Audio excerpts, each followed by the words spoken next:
Ние во Рекаши е Сдружение на угостители од Република Македонија, кое што го формиравме со цел за подобро застапување пред институциите на системот и за реформи во областа на угостителство. Оно што сакаме да го кажеме е дека според Агенција за статистика во угостителскиот бизнес и услужната дејност во Македонија со полно работно време се регистрирани скоро 150.000 редовно вработени луѓе од вкупно 700.000. Бројот пак на лица вработени во овој сектор кои што не се редовно вработени, како на пример сезонски работници и студенти, се претпоставува дека уште поголем, со тоа што би било, да кажеме, од редовно вработените лица 1/3 скоро. Причините поради кои сме тука е нашиот нарушен углед пред граѓаните и отсуство на сериозни политики. Пред се, одговорно тврдиме дека нашата единствена цел е да се избориме за пристоен и културен живот за нас и нашите вработени. Оно што е уште позначајно е што ниту една власт до сега не го осознала и уважила фактот дека нашата дејност е ткиво кое комуницира и кое ги вклучува сите други дејности во земјава. Во нашите локали се склучуваат безброј бизнес сделки, се запознаваат и поврзуваат луѓе, значи сме некој тип на институција за социализација на луѓе. Ние сме ткивото кое ги поврзува илјадници граѓани, сме првото огледало пред гостите во оваа земја кога станува збор за промоција на потенцијалите на туризмот на Република Македонија. Исто така, ние угостителите решивме да се здружиме во ова граѓанско здружение, чија што основна цел е наше подобро застапување пред институциите за реформи во областа на владењето на правото со стратешка цел поттикнување на економски, локален, регионален и национален развој на Македонија. За ова да се постигне, бараме изготвување на национална стратегија која ќе ги опфати угостителите, хотелиерите и други услужни дејности, а во чие што креирање ќе учествуваат Министерство за економија, Министерство за финансии, Агенција за туризам, единиците на ЗЕЛС, односно локална самоуправа, Агенција за поддршка на рурален развој, образовните институции, домашни и странски експерти од сферата на туризмот, даночна политика и ние. И тоа ние не само како представници на гостителскиот бизнес, туку и како граѓани, како работодавачи и како активни и значајни членители во македонската економија, односно како бизнес кој што го полни буџетот со даноци, пензискиот и здравствениот фонд. Проблемите кои што ни пречат да се развиваме и обстојуваме се бројни низ годиниве, но како приоритетни во оваа фаза на почеток ќе нагласиме неколку како најприоритетни од кои што сме најзасегнати. Значи, прво би почнал со селективните и несразмерно високи казни од различни инспекции кои се надлежни за угостителскиот сектор, односно на инспекциите, односот на инспекциите најдобро го илустрира притисокот врз нас. Како што знаете, најголем процент од компаниите во овие дејности се микро или мали предпријатија и економскиот товар врз нас е неиздржлив. Секогаш кога буџетот е послаб, ние сме првиот таргет на инспекциите и се очекува од казни врз кафеани, кафулиња, ресторани и хотели да локални продавници да се полни буџетот. Ние немаме моќ нормално како големите компании, па затоа како слаби и необединети сме најчесто жртви на селективна и погрешна казнена политика. Затоа би сакале тука да се слушне овој проблем и да се ревидираат сите овие контроли и така натаму овие процеси, со тоа што можеби би се употребила европската регулатива во инспекцијските надзори. Бараме да престане исто така злоупотреба на полиција за инспекцијски контроли, присуство на полиција при инспекцијски контроли, Само во Македонија сопствениците, вработените и гостите можат да бидат вознемирувани од цели единици инспекции во придружба на полиција без никаква најава, без налог од суд, како да сме криминалци на некој начин. Втора работа за која што е исто така битна за нас е неодржливата даночна политика, која го попречува развојот и наместо да го стимулира економскиот развој, го попречува. Покрај притисокот од казните, кои често се бројат во десетици илјади евра, ние се соочуваме со огромни даноци и давачки кои што не се во чекор со реалноста во која што обстојува овој бизнес сектор. Бараме од Министерство за економија и Министерство за финансии консултативни средби на работни групи од кај нас и од кај нив, на кои заедно ќе утврдиме фактичката состојба и ќе се креираат работни групи во насока на приближување на даноците и давачките до реалната моќ на угостителската дејност.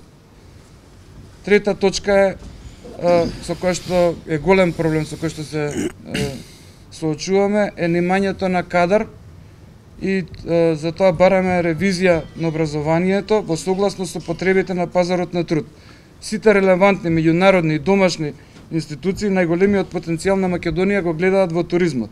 Услужните дејности и нивниот развој се суштински за ние да можеме да го подобруваме нашиот имидж и квалитет. И покрај тоа што ние вработуваме стотици илјади граѓани, Македонија не произведува работна сила која што е соодветна за потребите на угостителската дејност, што значи дека во две средни училишта и една висока образовна институција годишно искачаат околу 300 луѓе кои што исто така 300 до 400 кои што исто така дел работат во дејноста, дел одат надвор. Бараме итна вклученост на Министерство за образование и Министерство за економија за заеднички да најдеме решение за подобри и поквалитетни услови услужни дејности кои што ќе функционираат во насока на подобрување на туристичкиот имидж на земјава и генерално економскиот развој. Четврто и исто важно е несоодветното работно време што ги умртвува туристичките потенцијали на земјата и туристичкиот капацитет го смалува. Скопје некогаш го носеше епитетот на најурбан и најпрогресивен град на Балканот, за денеска да се соочиме да сведочиме на општа депресија. Причини за ова се несоодветни закони за работно време и лиценцирање на клубови, кабареа и објекти за храна. Бараме работни групи за ревизија на работно време со цел да допринесеме за живи и урбани градови кои ќе стимулираат и ќе помогнат да се развиваат и уметничките и културните дејности во земја. Значи време е за инклузивни политики, конструктивна дебата, бидејќи оно што ние го работиме не се сведува само на некакви права на нас кафанџиите, туку е на екзистенција на стотици илјадици семејства вработени во овој сектор и перспективите на економскиот просперитет на целата држава. Како што забележува Европската комисија при креирањето на своите програми за финансиска поддршка на земјата, нашата иднина на земјата е во храната, туризмот и обновлива енергија. Од тука невозможно е да се зборува за било каков економски развој без да се направи национална стратегија во соработка со институциите која ќе ги адресира и реши нашите проблеми како основна пречка за просперитет на Македонија. Со задоволство можем да изјавиме дека при првите контакти со одговорните лица во владата наидовме на големо разбирање и одличен прием. Се надеваме на уште поуспешна соработка со институциите и решавање на проблемите за доброто на сите граѓани на Република Македонија и на економијата секако. Оно што сакам да изјавам дека позади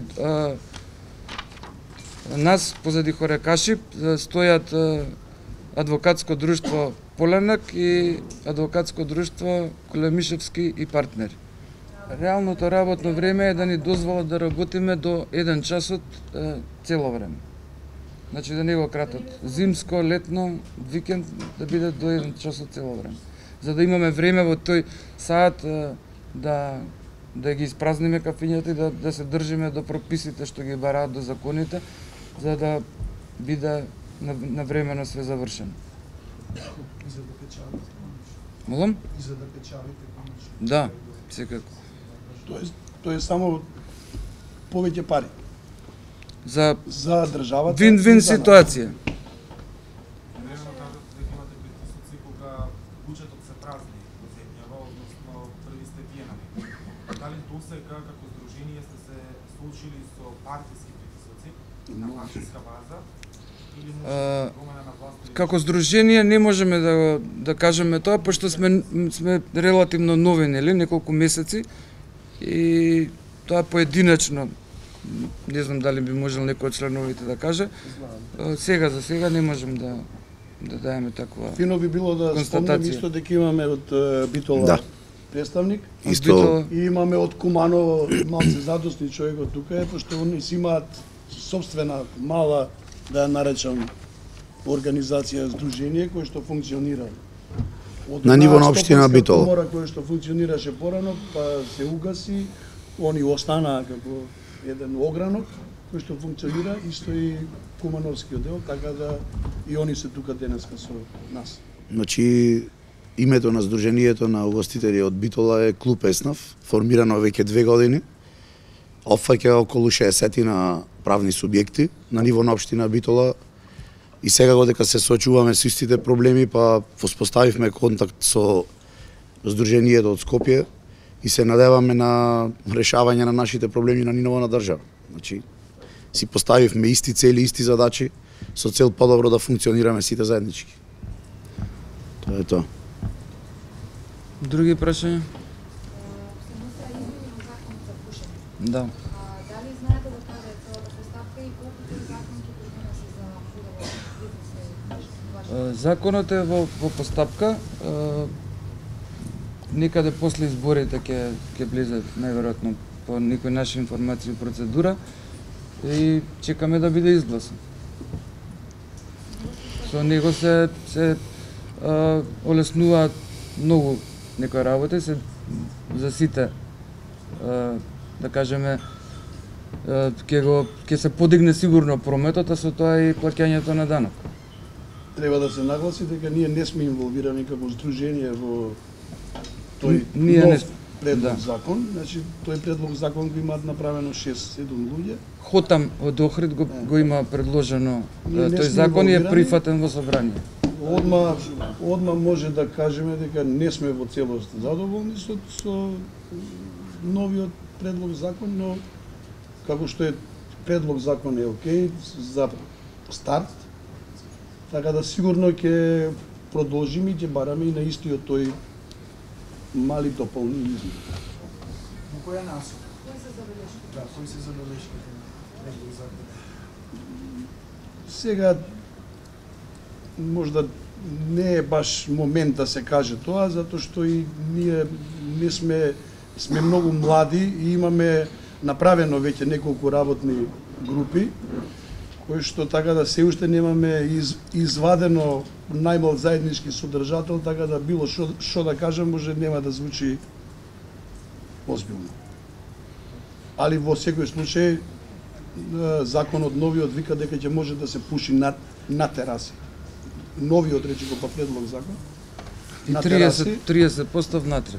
Кај што И има тоа можност. малце со внатре надвор, тоа е малце така не Недоискажано. не доискажано е, ама Најдобро да се врати стариот закон. нема закон. Да. И ако може, ако го има делот на даноците да ни кажете, нешто сте барате на планирање на даноците, за да можете да работите, колку е во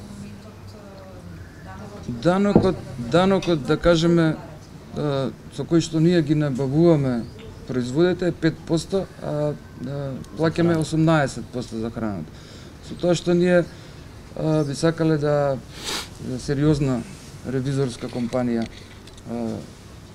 го изготви тој предлог, да видиме што е реално што може да се плаќа, како сите би плаќале и би имале вин-вин ситуација. Би имало државата би прибиле поише, инспекциите би имале помалку проблеми, сите би куцале, сите би биле стрекни и задоволни.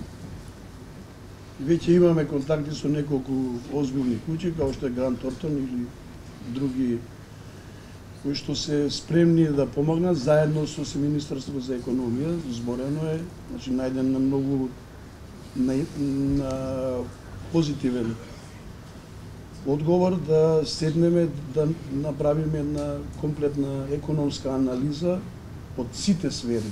Значи збориме за ДДВ-то, збориме за работното време, збориме за казните, пошто све е тоа споено едно со друго.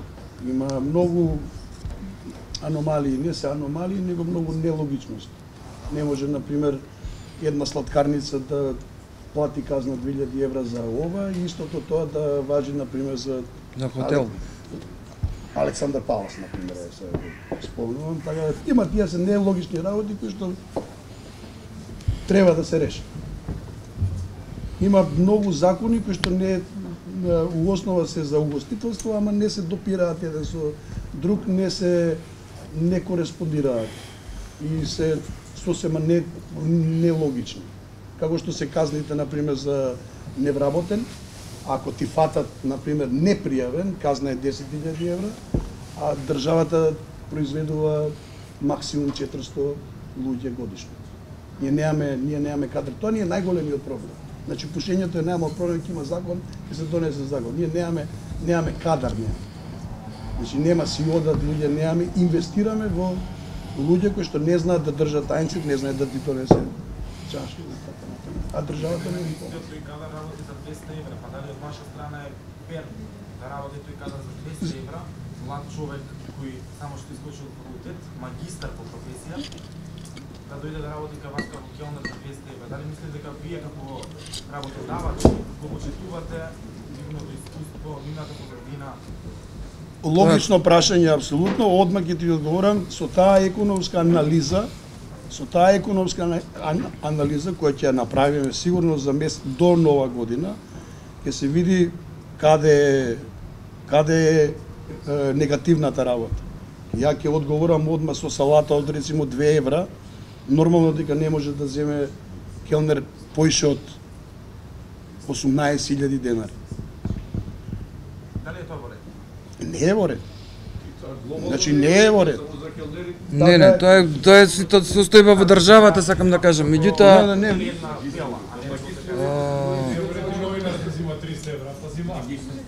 Значи многу нелогичности има, ние сакаме да седнеме, да ги ставиме на маса и Секако дека да биде полека Видите. да стане логично. и нашите примања не се како што очекуваме, така?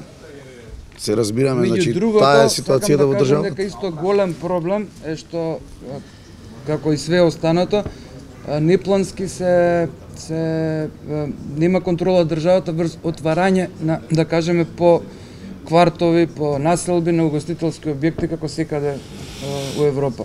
Значи, не може у еден кварт да има 100 локали и мора да има некаква контрола да се заштити бизнисот, плански да биде, да може на секој реон да се знае колку угостителски објекти од кој Која е тип треба да реалната има. потреба од тоа? Тоа е најголемата потреба за да и бизнисот функционира. Барањето дали се спредени официјално до владата, до Министерството за економија? Се уште не. Се уште не, затоа што ние сме разговарале, затоа се тука адвокатското друштво Полена, кој се тука и Колемишевски партнери, значи сето тоа мора да се склопи и да се даде во максимално, како да кажам, професионална форма. Значи тоа е работа, нас овој денешен речико по прес е да се каже дека постоиме, што сакаме да направиме. Работните групи се формирани, не чека макотрмна работа, да све тоа го ставиме на хартија, да го ставиме во истите закони и да го понудиме на овластените институции државни, кои што морам да кажам дека едва и чекаат да дадеме убав нормален речико предлог кој што ќе донесе повеќе пари за нив автоматски и за нас.